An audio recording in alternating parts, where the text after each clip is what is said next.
துரைமுருகன் அவர்கள் மூத்த தலைவர், 84 வயதாகிவிட்டது. டி.ஆர். பாலுவுக்கும் அதே வயது 84 ஆகிறது.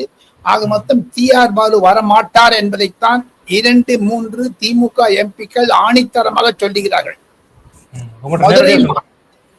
மதுரை மாநாட்டிற்கு பிறகு, பொதுக்குழுவிற்கு பிறகு திமுகவில் பல பிரச்சனைகள் தாண்டவம் ஆடுகின்றன.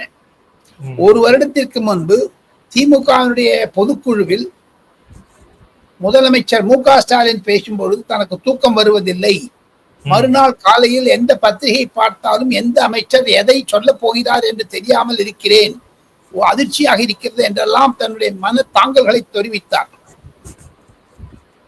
போதாத வரைக்கும் இந்த திராவிட முன்னேற்ற கழகம் என்பது சீரியஸாகவே திராவிட இயக்கத்தை பற்றி தான் பேசிக்கொண்டு வந்தது. எப்படி பேரறிஞர் அண்ணா அவர்கள் 1957, 58, 60, 67 எல்லாம் 5-6 முக்கிய தலைவர்களை உருவாக்கினார்.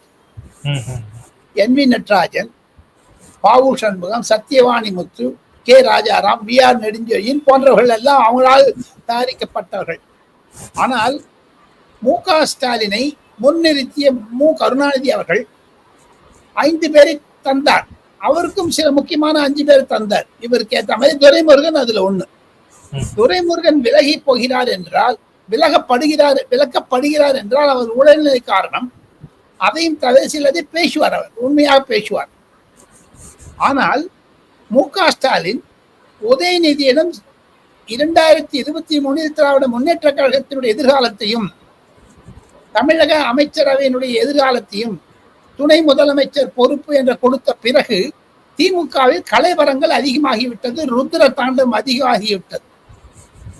அதனுடைய பிரதிபலிப்பு தான் திராவிட முன்னேற்ற கழகம் 2025 வீழ்ச்சியை காணப்போகிறது. காரணம், ஒரு ட்ரக், சாராயம், டாஸ்மாக், ஊழல், கட்சியில பிளவு, இதெல்லாம் சேர்ந்து உதயநிதியை ப்ரொஜெக்ட் பண்ணி எதாவது பேலன்ஸ் பண்ணணும்னு பார்த்தாரு மு க ஸ்டாலின். ஆனால் ஐயா கருணாநிதிக்கு இருந்த ஒரு அழுத்தம், ஆளுமை, கிரிப்பு, பிடிப்பு,